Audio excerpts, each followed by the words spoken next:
Assalamualaikum warahmatullahi wabarakatuh. Innal hamdalillah nahmaduhu wa nasta'inuhu wa nastaghfiruhu wa nastahdihi wa natubu ilayhi wa na'udzu billahi min shururi anfusina wa min sayyiati a'malina. May yahdihillahu fala mudilla lahu wa may yudlil fala hadiya lahu. Asyhadu an la ilaha illallah wahdahu la syarika lahu wa asyhadu anna sayyidana wa nabiyyana Muhammadan abduhu wa rasuluhu la nabiyya ba'dah. Nusalli wa nusallim ala habibina al-Mustafa wa ala rasulil mujtaba Muhammadin sallallahu alaihi wasallam wa ala alihi wa sallam bi sunnatina yaumiddin. Allahumma anfa'na bima 'allamtana wa zidna ilman wa taqwan ya rabbal alamin.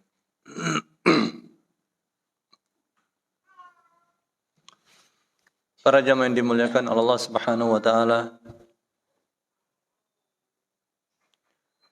Alhamdulillah wa syukurillah, dengan izin dan karunia Allah kita masih diberikan kesempatan untuk berjumpa kembali secara offline, ya, tatap muka di masjid yang atau di suatu rumah Allah yang kita berharap Allah Subhanahu wa taala berkenan untuk menerima amal ibadah kita. Allah berkenan untuk memberikan kita keberkahan dalam harta kita, dalam keluarga kita dan dalam kehidupan kita, dan Allah memberikan kita taufik dan hidayahnya selalu untuk membelanjakan harta kita sesuai dengan yang Allah perintahkan. Para jamaah yang dimuliakan Allah Subhanahu wa taala, kita akan lanjutkan pembahasan kita berkenaan dengan sesuatu yang dihadiahkan atau undian, ya para jamaah sekalian. Jadi kita sudah membahas masalah asuransi, ya. Ada yang komersial, ada yang sosial. Kalau misalnya asuransi itu komersial, tapi seseorang memang sudah dijatah, ya, oleh perusahaannya, maka tidak masalah, ya. Asuransi sosial tentu juga tidak masalah.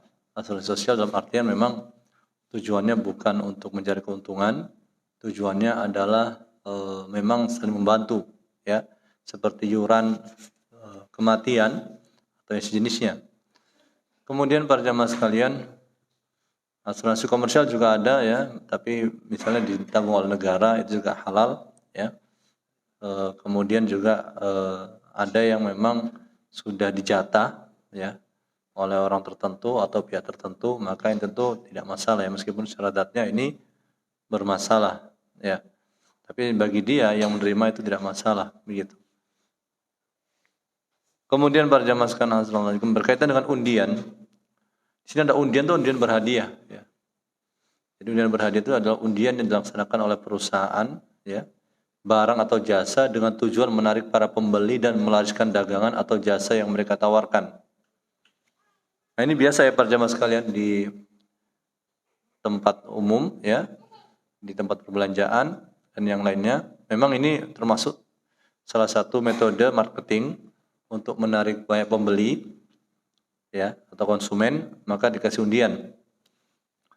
Nah, ada beberapa perincian para jamaah sekalian. Pertama adalah undian berhadiah, tapi tidak ada iuran dari para peserta undian tersebut, ya. Jadi ada kupon mungkin disebarkan, tidak ada tidak ada kamuflase, tidak ditutupi, ya, nanti diundi, maka ini tidak masalah, ya para jamaah sekalian. Kalau memang tidak ada yang ditutupi, hadiahnya juga sifatnya tidak harus membayar dulu dan yang lain. Soalnya ada juga misalnya di suatu jalan kita diberhentikan oleh seseorang, kemudian kita disuruh menggesek kertas, nanti ada keluar nomor. Nah, nanti disuruh milih hadiahnya. Cuma hadiahnya ini sifatnya harus kita bayar, cuma dengan harga apa? Menurut dia adalah harganya di bawah harga pasar, ya. Padahal faktanya para jamaah sekalian tidak seperti itu. Ini berarti penipuan, ya. Penipuan yang memang sengaja menyasar orang-orang yang tidak tahu, begitu, ya. Jadi dia seakan-akan disuruh kita memilih beberapa kolom, nanti kolom itu digesek, nanti keluar angkanya. Nah, nanti di situ kita disuruh untuk milih hadiahnya, tapi bayar juga. Kata dia adalah hadiah ini maksudnya adalah diskon untuk nilai barang yang lebih daripada harga pasar. Faktanya nggak begitu ternyata, ini penipuan berarti ya. Nah ini tentu adalah kebohongan ya, dan ini haram hukumnya. Tapi ada sekali lagi undian yang memang tidak ada sama sekali embel-embel ya, harus beli ini, harus beli itu, memang dikasih saja. Antum masuk ke antum datang di suatu pertemuan, kemudian antum dikasih kupon, dan ternyata dapat hadiah. Ya hadiahnya nggak tahu nggak masalah ya, meskipun dalam kotak dan kita nggak tahu kecuali kita buka di rumah. Ini yang pertama. Yang kedua, undian berhadiah dengan bayar iuran. Ya. Jadi undian berhadiah dengan bayar iuran. Undian jenis ini diharamkan meskipun jumlah iurannya sangat sedikit. Meskipun sangat sedikit, ini diharamkan. Ya. Karena gharornya nyata. Ini gharornya maksudnya apa? Ketidakjelasannya jelas sekali ya. Sangat nampak gitu ya. Ada yang berikutnya, undian yang memang sebenarnya tidak ada iuran khusus. Tapi kalau mau dapat undian, mau dapat kupon harus beli barang tertentu. Ya. Beli barang tertentu. Nah, ini menjadi masalah kalau misalnya seseorang sengaja cari keuntungan dari atau cari hadiah dari barang tersebut. Misalnya sabun atau misalnya ya, sabun atau alat cuci dan yang lainnya. Di situ nanti kalau kita memang beli dapat kupon. Kalau kita nggak beli nggak dapat kupon, dan kupon itu nanti akan diundi gitu ya. Kalau memang seseorang itu yang jadi masalah adalah kalau seseorang itu beli bukan nggak niat untuk beli barang, tapi niatnya itu memang mendapatkan kupon itu. Ya akhirnya dia numpuk sabun itu nggak dipakai. Ya. Dalam artian, tapi kan musim sabun nggak akan basi, beli banyak-banyak. Tapi betul seperti itu. Cuma kalau sampai beli 100 sabun cuci di waktu yang satu waktu begitu agak menjadi pertanyaan besar gitu ya. Berarti niatnya memang untuk kupon ini. Nah ini bermasalah. Tapi kalau memang seseorang itu niat beli sabun sewajarnya saja, ya. Kemudian dia dapat kupon, ini tidak masalah. Kalaupun dia menang juga tidak masalah. Karena itu bukan tujuan awal dia untuk beli sabun itu ya. Jadi tujuannya memang betul-betul beli sabun itu ya. Nah, para jemaah sekalian, di sini nih mungkin pertanyaannya, batasan dari seseorang itu berlebih-lebihan itu bagaimana? Kan Allah mengatakan wa kulu washrabu wa la tusrifu innahu la yuhibbul musrifin. Makanlah, minumlah, dan janganlah kalian berlebih-lebihan. Sesungguhnya Allah tidak suka orang berlebih-lebihan. Batasannya bagaimana berlebih-lebihan? Ada dua makna di sini ya, yaitu secara urf syar'i dan secara urf ijtimai. Urf itu apa ya? Kalau bahasa kita, sesuatu yang memang dikenal secara syar'i dan dikenal secara masyarakat, itu nggak berlebihan. Begitu para jemaah sekalian ya, nggak berlebihan. Kalau seseorang para jemaah sekalian, maaf ya, orang banyak duit nih, dia beli tas yang harganya 100 juta, dia banyak koleksi situ, ya, satu tas harganya 100 juta, dia koleksi itu. Ini kira-kira menurut masyarakat wajar atau tidak? Wajar atau tidak? Tidak ya. Berarti itu berlebihan. Meskipun dia punya uang, tapi saya sudah sedekah banyak Muhsin. Saya punya anak asuh banyak, bukan masalah itu. Ya. Bukan masalah Anda punya anak asuh banyak, Anda punya super pesantren, itu masalah lain. Tapi dari sisi masyarakat itu berlebihan.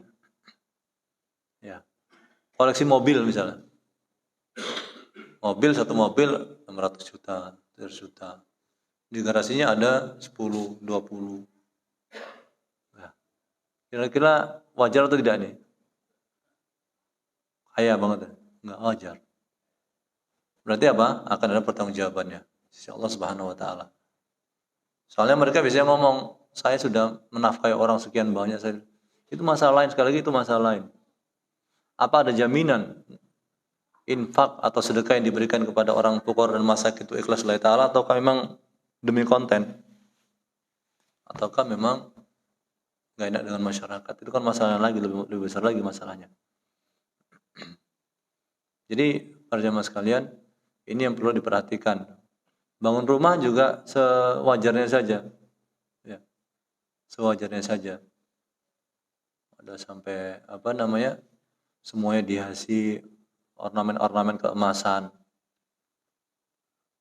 Apa maksudnya gitu ya? Kalau mahal para jamaah sekalian, beli barang yang mahal tapi diperlukan nggak ada masalah.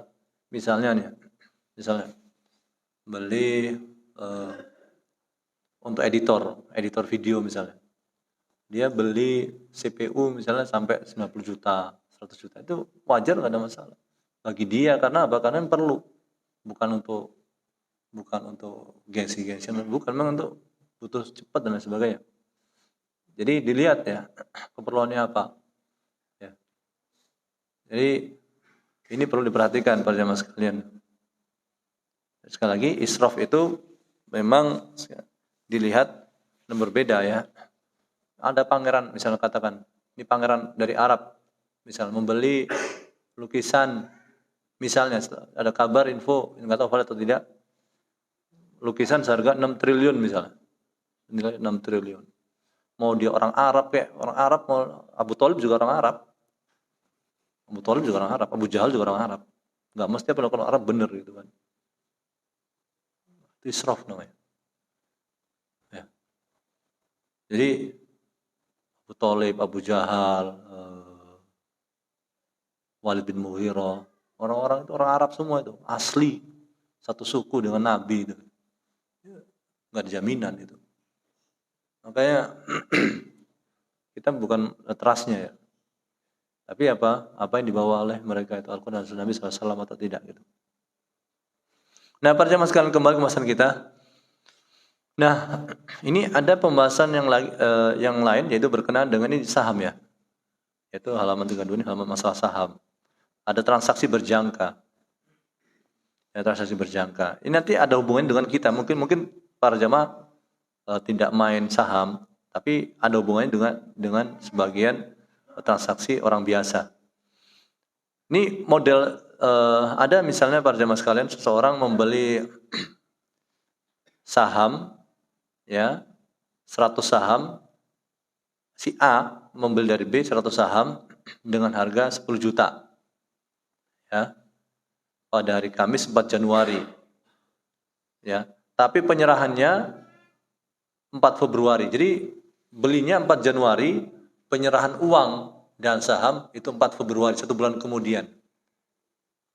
Nah, ini ada nih model seperti ini di dunia mungkin trading ya, saham ya, atau yang orang mencari dividen dan yang lain. Tapi intinya adalah ada seperti ini.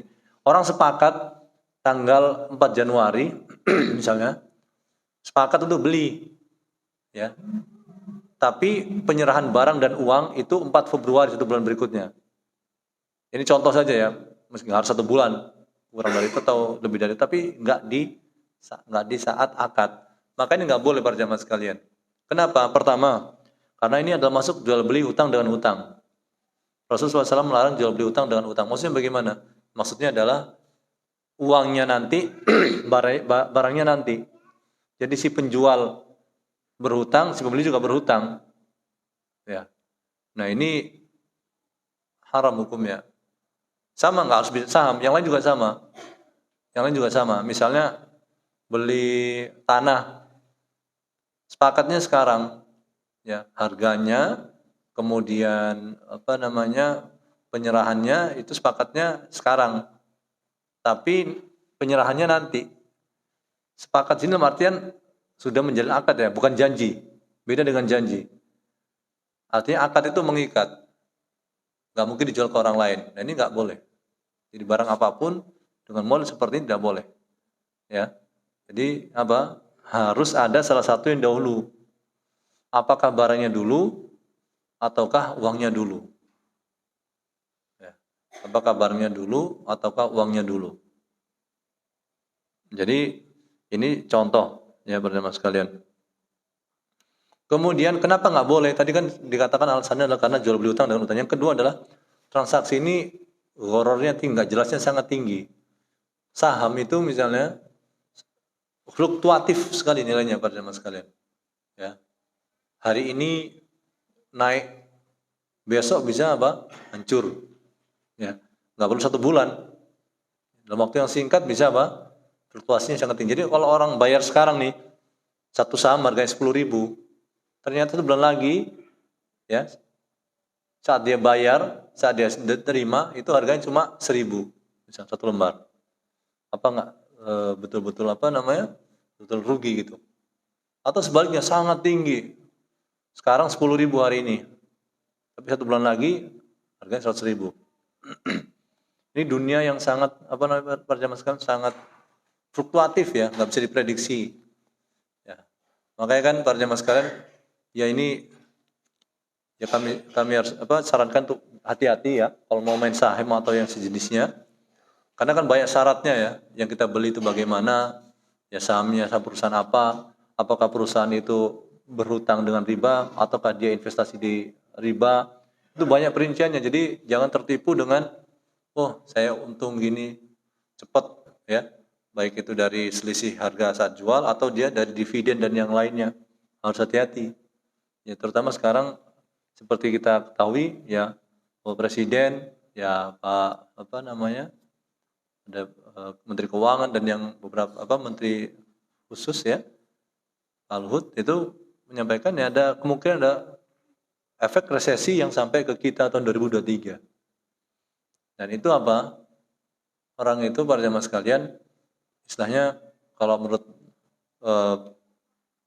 istilahnya orang yang manajer keuangan, daripada lebih hancur saham itu mending dilepas, ya cut loss istilahnya. Ya, rugi sedikit nggak apa-apa, yang penting apa? Nggak sampai hancur habis gitu. Karena masa-masa nanti orang itu susah semua gitu. Memang ada sih orang yang tambah kaya saat resesi atau saat krisis, itu tambah ada juga. Orang yang ngerti tahu dia.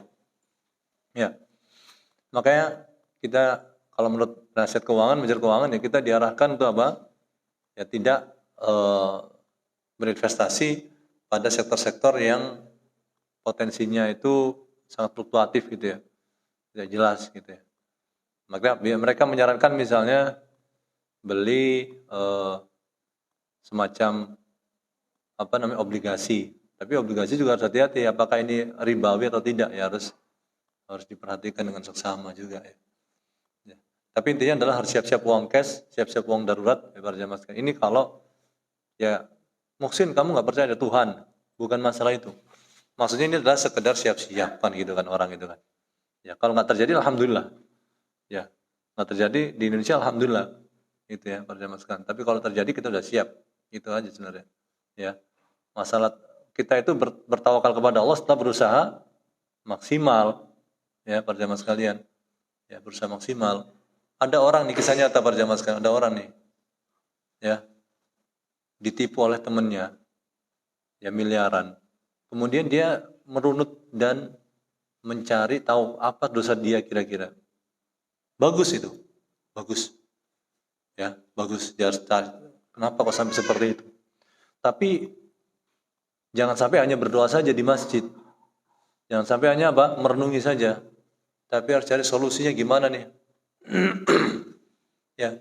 Kalau dia sudah habis-habisan duitnya, solusinya bagaimana nih?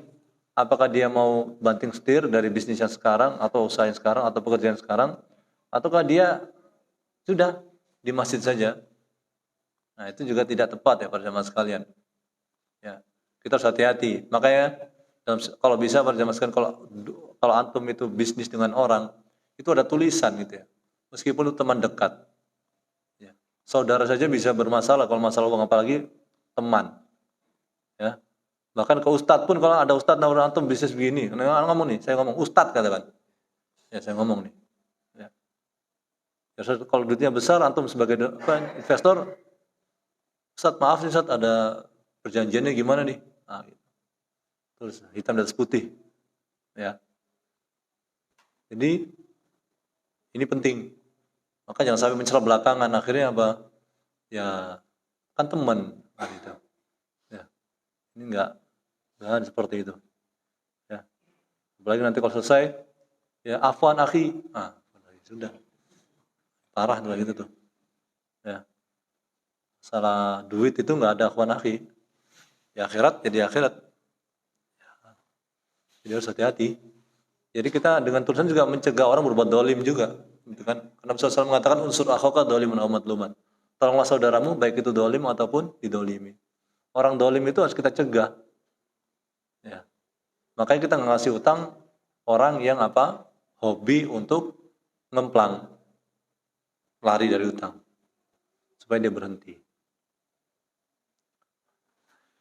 Nah itu contoh pertama Mas. Jadi semuanya, ada pertanyaan kah? Sebelum saya lanjutkan nih, waktunya pendek soalnya. Ini masih banyak materi. Ya. Assalamualaikum warahmatullahi wabarakatuh.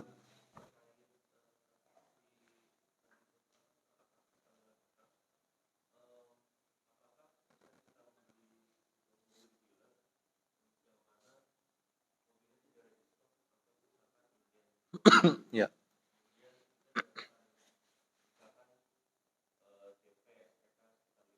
Hmm. Ya, pertanyaan bagus sekali. Jadi bagaimana dengan di dealer? Seseorang istilahnya sudah DP nih. Ini bukti musim DP itu berarti ada akad. Ya, ada akad, bukan janji. Nah, para jamaah sekalian, azanallahu. Kalau ya ini wallahu ta'ala alam ya. Itu kan biasanya mobil itu kan dirakit ya. Mobil itu kan dirakit.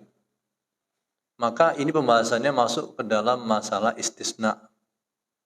Istisna itu ada penggabungan antara jual beli dan menyewa jasa. Jual beli barang dan jasa lah, sederhana gitu.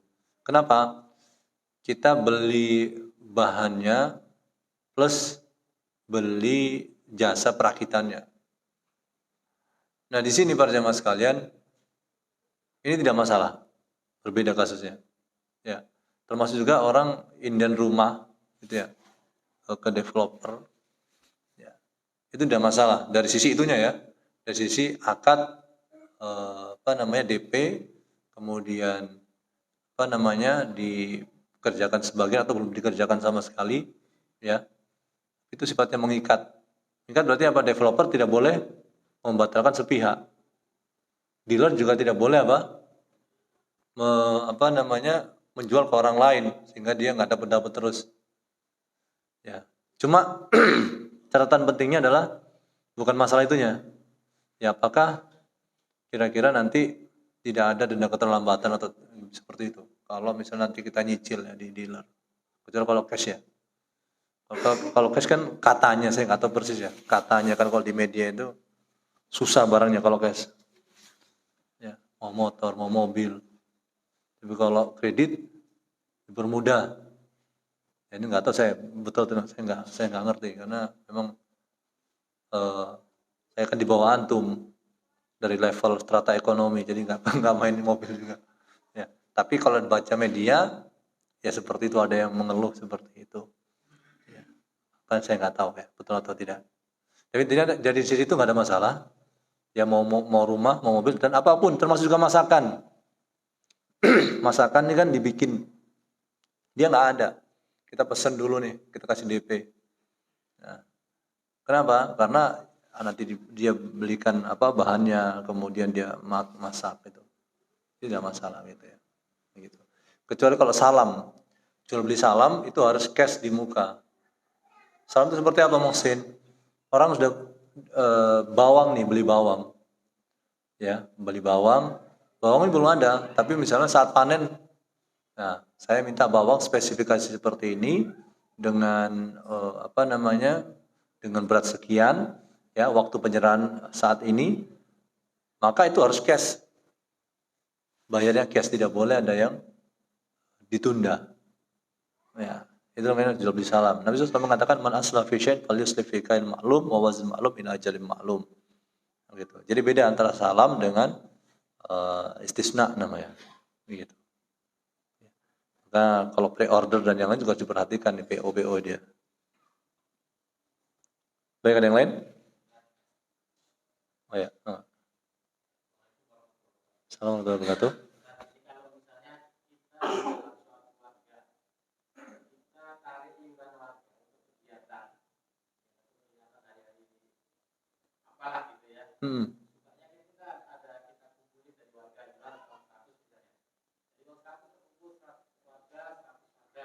Ya.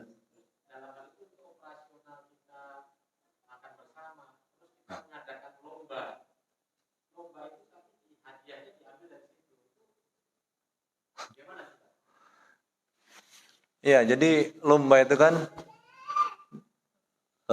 Nabi SAW mengatakan tidak ada perlombaan kecuali pada 3. Naslin, au khuffin, au hafir, kata Nabi SAW. La sabqa illa fi thalatha. Anak panah, pacuan kuda, dan pacuan unta misalnya. Perlombaan yang berhak mendapatkan hadiah itu 3 itu. Ini sebelum kita bicara iurannya ya. Jadi perlombaan apapun itu yang berhak mendapatkan hadiah adalah perlombaan yang memang syar'i, tujuannya misalnya untuk jihad secara ilmu dan jihad secara fisik ya. Makanya kalau jihad secara ilmu contohnya adalah tilawatul Quran, hifdzul Quran, hafal Quran ya. Nah, itu para jamaah sekalian, itu boleh dapat hadiah. Ini kita sebelum bicara ke yang lain ya. Kita pahami dulu.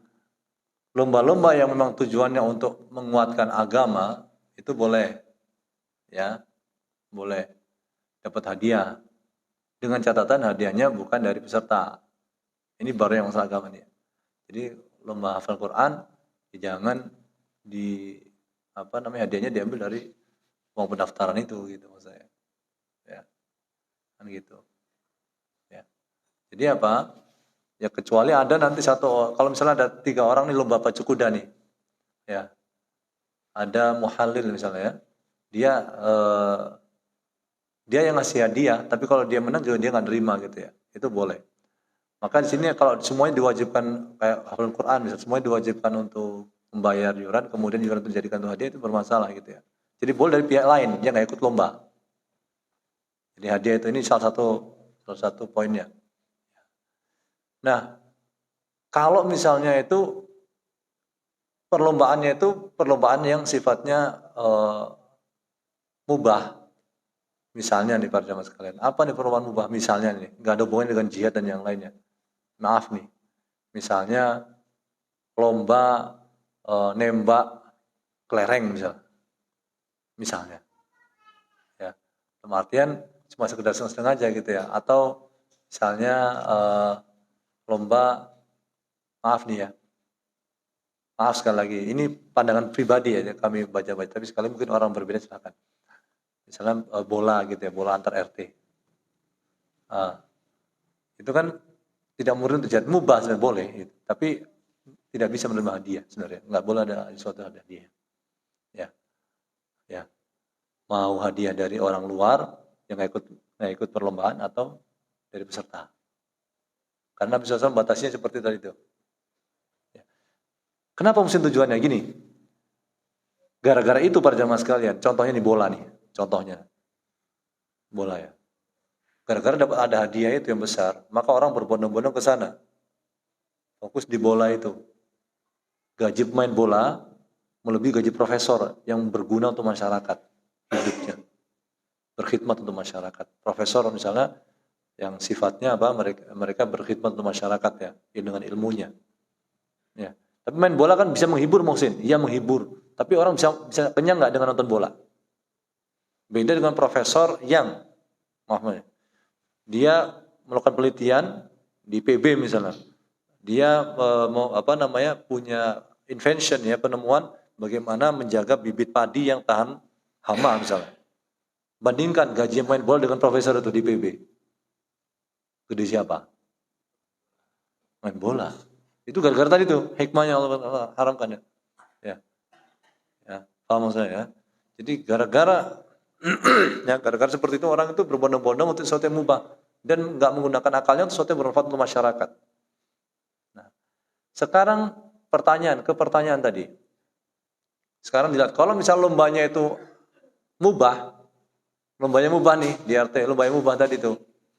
Nah, maka sebenarnya nggak boleh dapat hadiah. Terus gimana Musin kalau nggak semangat dong? Ya, kalau gitu rubah lombanya menjadi lomba yang apa? Yang berfaedah. Contohnya tadi aja, rubah saja lombanya. Jadi apa? Kira-kira orang tuh kuat lari ya. Nah, ya kira-kira kalau dia katakan disergap oleh, maaf nih, musuh, dia bisa lari. Paling tidak itulah. Ya, ya, nggak apa-apa. Ya, artinya sesuatu yang segala hal yang sifatnya untuk menunjang jihad, memanah dan yang lain nggak ada masalah. Bukan nggak terlepas juga segala sesuatu ya.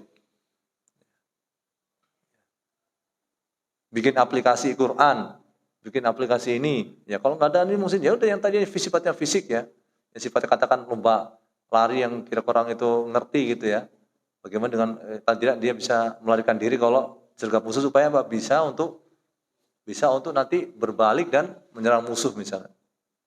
Gitu ya. Bukan berarti kita teroris enggak ya. Tidak, bukan begitu, segala sedikit radikal kan itu susah juga. Bukan masalah itu ya.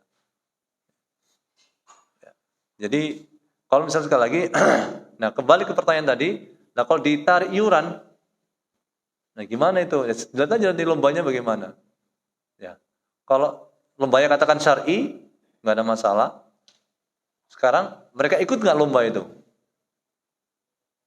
Mereka ikut nggak lomba itu? Kalau ikut nggak ada masalah. Ya kalau itu nggak musim, berarti mereka nggak ikut aja itu. Ya, lomba hafalan Quran misalnya nih dari setiap RT ada nih mau lomba hafalan Quran, paling juz 30 lah, nggak usah 50 Quran, juz 30 katakan. Ya. Anak-anaknya ya. Ya. Itu nggak masalah kalau mereka nggak ikut lomba ya, teman sekalian. Tapi sifatnya nggak boleh maksa ya. Kalau maksa itu berarti apa? Berarti ini kewajiban lebih zakat itu. Nah, ini beda kasusnya dengan masalah iuran kematian ya para jemaah sekalian ya. Iuran kematian, iuran kesehatan yang sifatnya disepakati ini nggak maksa sebenarnya, tapi memang disepakati. Gitu. Nah, terkait panitia makan atau operasional. Jadi segala bentuk donasi para jemaah sekalian.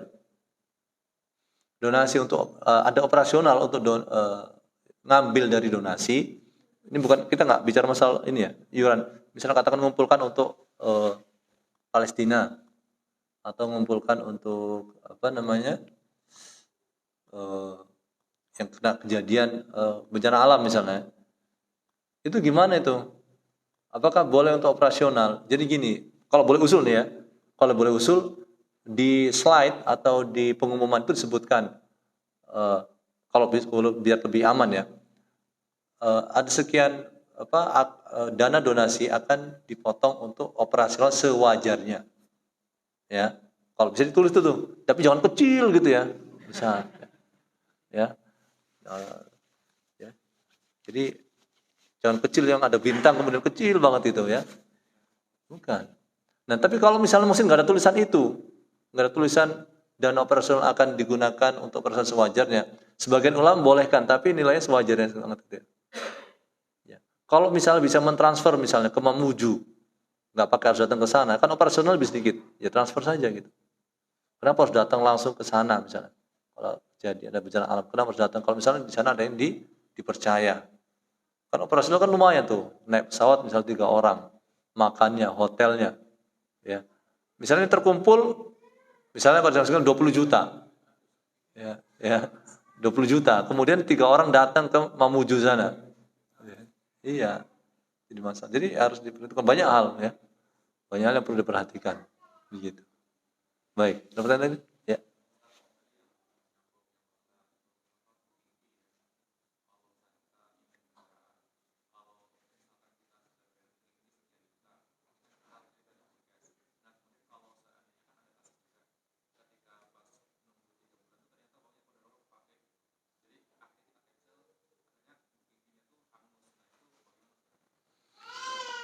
Iya, uang muka atau DP, terus jenisnya itu zaman ada 2 pendapat dengan ulama ya. DP itu boleh diambil nggak kalau misalnya pembeli membatalkan secara sepihak, misalnya.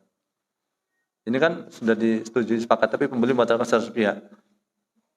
Kalau Lajnah Daimah berdasarkan riwayat dari Umar bin Khattab membolehkan DP itu diambil oleh penjual. Karena apa? Karena dia sudah ya ada semacam mungkin sudah menjaga gitu itu barang supaya nggak dibeli orang lain. Nah, ini ya kalau kami melihat ini yang cukup kuat ya, pendapat yang cukup kuat. Tapi kalau misalnya dikembalikan muhsin oleh penjual karena dia mengambil kaidah bahwasanya uang itu harus ada timbal baliknya. Kalau nggak timbal baliknya berarti ngambil harta orang dengan cara yang batil misal. Ya silakan saja haknya dia gitu. Tapi kalau secara kalau kami pribadi condong maksudnya ya boleh penjual itu mengambil DP kalau dibatalkan secara sepihak oleh si pembeli. Itu ya. Si pembeli. Dan ini untuk apa? Untuk mengganti istilahnya kerugian gitu ya. Contohnya gini nih. Orang jual rumah. Dia sudah iklan di OLX marketplace dan yang lainnya ya. Kemudian sudah di take down tuh karena sudah ada yang DP. Ya. Ada yang nawar, hubungi ya, meskipun sudah take down karena orang pada menyimpan nomornya, ada yang nawar, ada sebagainya. Tapi semuanya ditolak gara-gara sudah di DP. Ternyata 1 minggu di cancel. Nah ini kan berarti apa? Ya, ini kan ada sisi kerugian gitu. Ini bukan sesuatu yang khoyali, bukan sesuatu yang hayalan, memang betul kerugian. Maka wajar-wajar saja dia mengambil DP itu gitu. Meskipun ada juga orang yang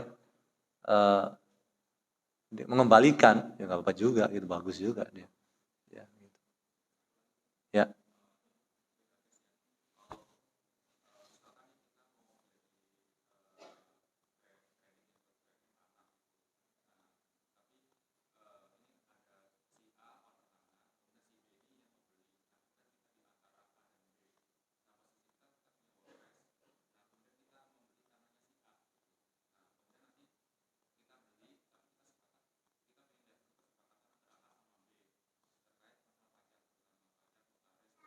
Hmm.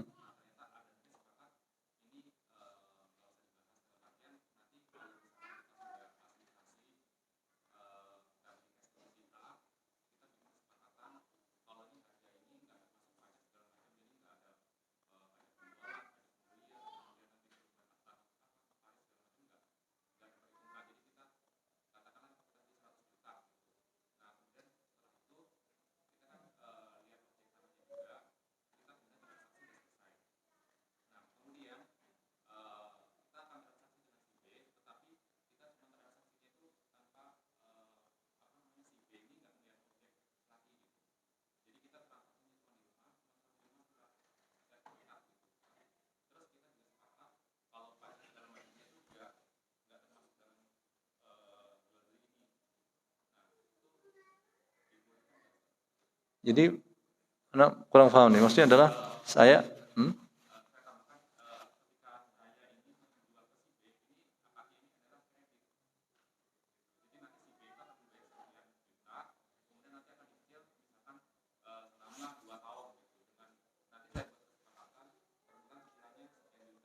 ya. Ya, jadi istilahnya perantara ini istilahnya namanya bai'ul murabaha lil amil bisyira namanya. Ya, bai'ul murabaha lil amil bisyira. Ini salah satu bentuk istilah yang kontemporer dari zaman dulu mungkin enggak dikenal secara tegas ya. Jadi misalnya saya berarti antara A dan B, A ini kan pemilik tanah misalnya, B pengen tanah itu ya, tapi dia nggak punya duit cash misalnya, maka saya menjadi perantara, saya beli dulu di A, kemudian nanti saya jual ke B secara kredit dan saya ambil margin di situ, ya. Kemudian nanti masalah pajak tidak diketahui siapa yang bayar.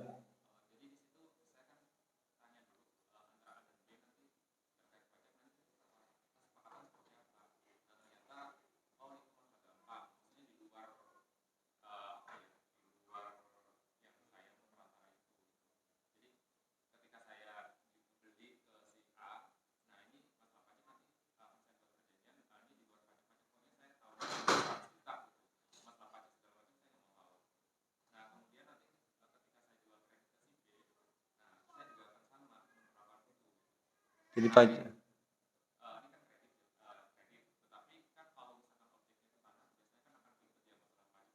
Ya.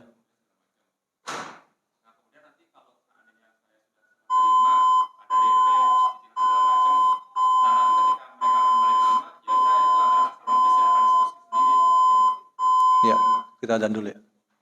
Bentar.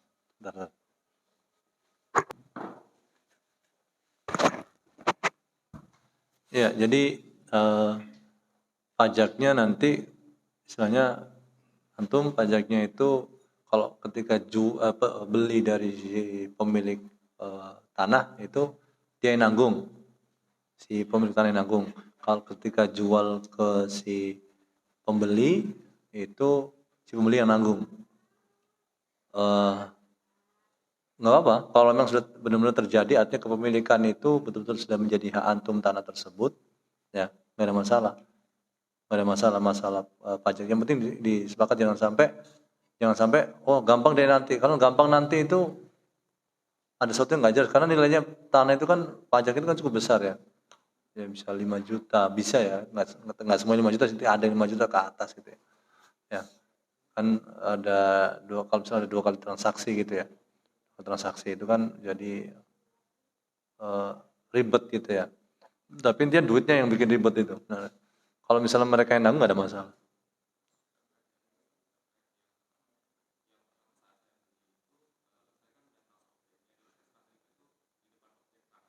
Ah,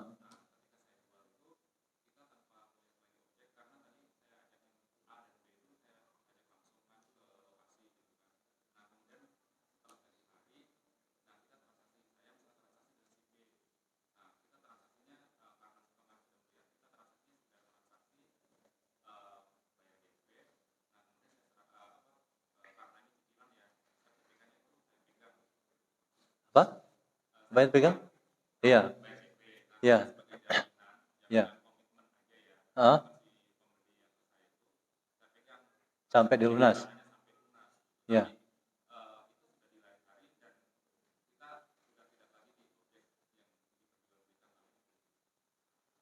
Jadi ketika antum beli dari penjual, antum ada di objek, antum melihat tempatnya itu ya. Oke. Kemudian ketika menjual ke si pembeli, pembeli udah tahu belum barangnya? Udah tahu, tapi nggak di tanah itu lagi. Ah, oh, udah sama-sama cek. Iya, jadi apa namanya ini kan sebenarnya kan Nabi SAW memang Nabi mengatakan la tapi Malaysia jangan kau jual barang yang belum kau miliki. Maksudnya di sini diantaranya adalah di antara tanda kepemilikan adalah seseorang itu dia menguasai secara utuh objek yang ditransaksikan. Nah ini objek yang ditransaksikan ini penguasaan terhadap objek yang ditransaksikan ini sifatnya berbeda-beda antara beras, misalnya katakan emas, uang apa namanya falas, ya saham, tanah itu beda.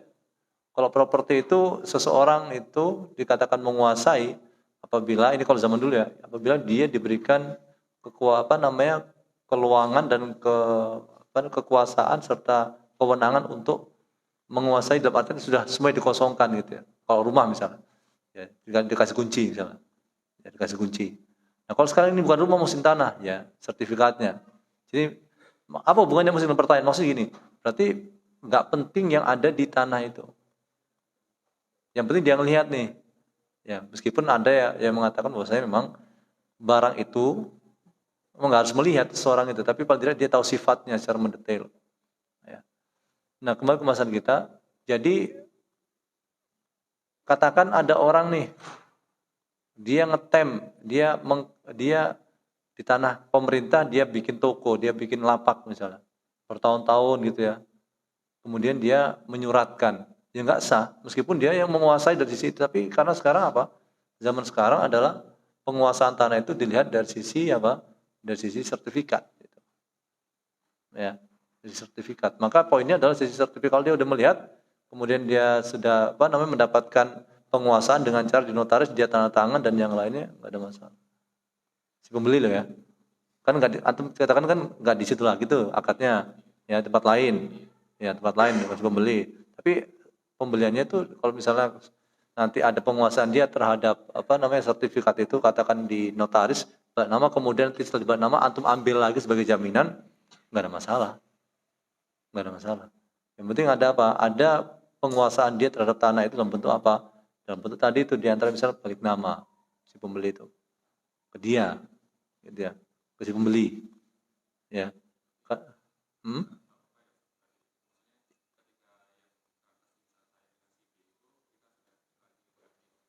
Enggak apa-apa.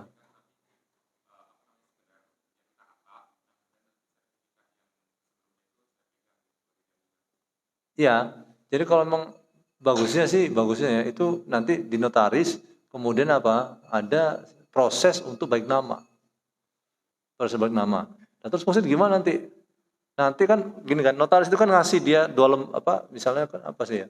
Lembaran pengambilan sertifikat nih. Siapa yang bawa lembaran itu dia yang berhak untuk ngambil ya kertas itu ya.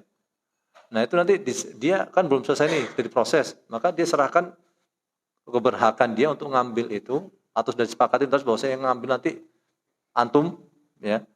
Meskipun atas nama dia tapi yang ngambil itu adalah antum. Sertifikat itu kalau sudah selesai antum ngambil ya. Itu nggak apa-apa. Dan antum akan memang sertifikat sama dia. Tapi dia tidak bisa apa? Tidak bisa menguasai, tidak bisa megang itu, nggak bisa nanti dia sekolahkan. Kenapa? Karena sertifikat tadi di antum. Gitu. Nggak apa-apa sampai dia lunas. Sama juga BPKB ketika antum beli di dealer, kemudian dealer nggak ngasih sampai antum lunas ya sah-sah saja. Jaminan. Meskipun haknya memang hak antum gitu. Nah, cuma nanti ada nanti perjanjian nih. Kalau dia misalnya terlambat, nah, terlambat untuk bayar iuran, sudah ada belum klausulnya? Iya nggak ada bilang nggak ada. Tapi katakan nih, berapa kali dia ada apa namanya keluasan untuk dia tidak bisa bayar gitu misalnya. Ada klausulnya nggak?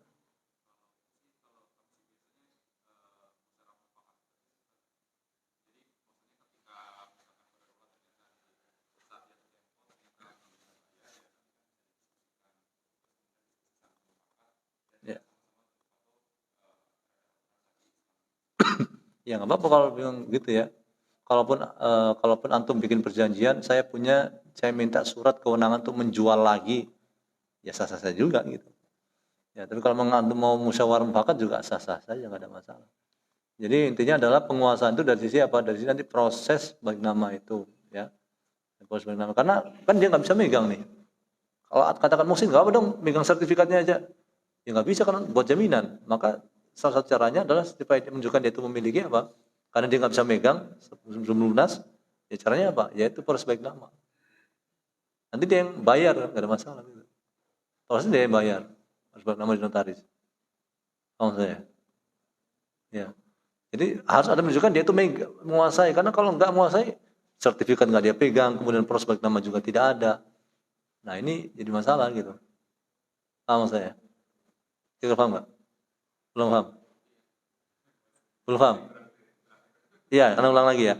Jadi orang beli itu kan tanah itu, kalau zaman dulu tanah itu eh, kalau jual beli itu kan perpindahan kepemilikan dari penjual ke pembeli, ya konsepnya begitu. Sekarang kalau orang dulu itu berarti dia diberikan kekuasaan dan kewenangan untuk menguasai. Jadi dia kosongkan tanah itu, dia mau bikin apa gitu ya. Ya kalau rumah kan dikasih kunci nih orang nih. Kalau tanah kan nggak ada kuncinya, ya, orang masuk-masuk. Tapi apa yang dia bisa menunjukkan dia itu pemilik gitu.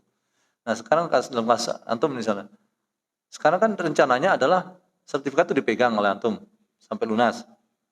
Nah, sedangkan zaman sekarang adalah tanda orang itu memiliki di antara adalah dia pegang sertifikat tanah yang asli itu ya. Nah kalau itu nggak boleh dipegang, kemudian nggak dibagi nama juga, terus dia nggak dapat apa-apa, nggak ada perpindahan kepemilikan sama sekali. Makanya paling tidak ada proses baik nama. Usulan anak sih begitu. Proses baik nama ke dia. Iya kan dia ngurus, dia yang bayar.